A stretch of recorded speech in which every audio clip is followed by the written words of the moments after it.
Number one. The number one horse is criticism. Criticism. Anybody here do not point? Please do not point. Does anybody in here have a critical spirit? Or does anybody in here know someone that has a critical spirit? Again, do not raise your hand. Just wink at me. Are you sitting beside somebody with a critical spirit? Amen. Henny Youngman. How do I like Henny Youngman? Henny Youngman said, "My wife dresses to kill and she cooks the same way."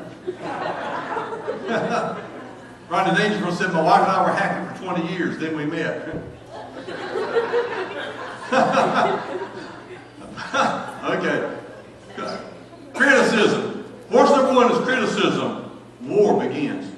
You're in your home, everything's going fine, but the honeymoon is definitely over. The honeymoon is far, far in a galaxy far, far away. Now, because of the number one horse, the white horse, criticism, watch this. War begins. Criticism goes beyond legitimate complaining. I'm going to tell you the difference. Because when you start to criticize, now you're starting to add negative words. And you start adding negative remarks like, "You always! You never! Who are you anyway?" I know some of y'all right then winked. Please don't wink anymore. Complaints are okay. A complaint is actually when there's a reality, there's something wrong, and you're expressing your unmet needs. Complaining is okay because complaining deals with situations.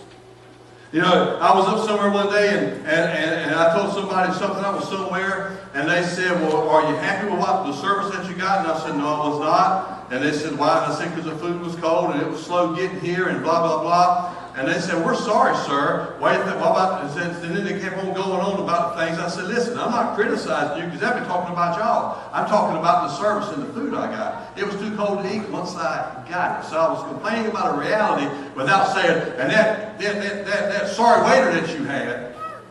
See, now I've gone from complaining to criticizing. All right? So complaints are okay. It's reality. All right? But criticism is a personal attack. It's accusing. Now you put the person in a position to receive a direct hit or to become defensive. And when this happens, remember, war begins. You may not think it, you may not see it that way, but war is brewing in your marriage. War is brewing in your relationship. Once you feel the other person feels like they're taking that direct hit, they're having to become defensive. And when you do this, when you criticize people, look what happens. You put them in a no-win scenario, and it's aimed at the character of the person, and it's extremely damaging to your relationship. If you're going to complain to me, that's one thing. You know, watch this. Well, honey, I thought we were going to have supper tonight, and I hadn't heard from you, and I was really starting to get worried because you weren't here. But I'm glad to see you're home now. That's complaining. But the same person walks in the door and they go, "You jerk! You knew I wanted to have supper with you tonight. Couldn't you have called? What do you think I am anyway? You think I'm just sitting around here waiting for you?"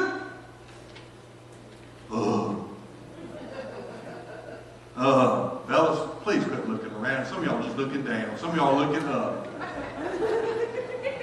Some of the ladies are going. So watch this. How do you handle criticism? Watch this. You'll learn to complain without suggesting your partner is defective. That's how you do it. Yes, we were going to have supper tonight. Dear, I was expecting you here, and I was praying that nothing happened to you because you said you would be here at 5 o'clock, and you even called me and told me you were going to be here at 5 o'clock, so I've got the food on the table, and it's 6. I know there has to be a good reason, but I just want you to know I was praying for you, and I'm going to have to reheat the food. That's complaining. Okay? Because you know what? It could be that your spouse on the way home saw somebody with a flat tire. Got out of their car and helped somebody with a flat tire.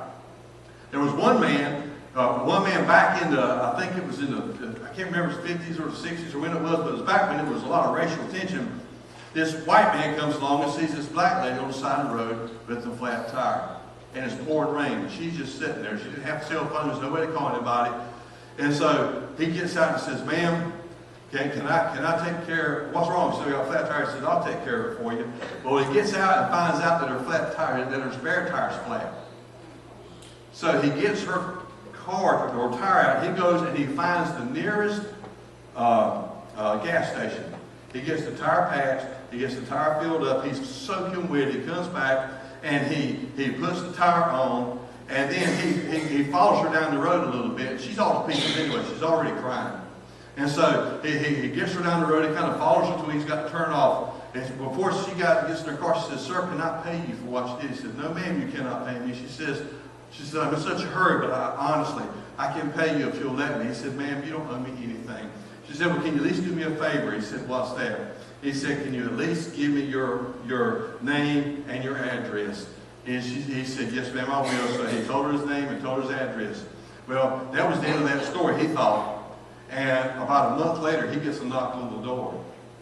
As he gets a knock on the door, there's this humongous, great old big humongous color TV out there waiting, the delivery man waiting to deliver this humongous color TV to him.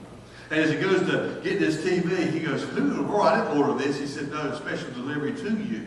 And so he opens it up and he looks and he says, remember me? You changed my tire, my friend. You went the extra mile to take care of my towel. He says, I was on the way to take care of my dying husband. He died that night, but because of you, I could get there in time enough to kiss him before he died. Mrs. Nat King Cole. Wow. But getting back to this thing, you never know what's going on. You know, I told my wife sometimes I'm in Walmart, she says, put a bag over your head so you can get out of there. I know some people have to put a bag on their head so they can get in there.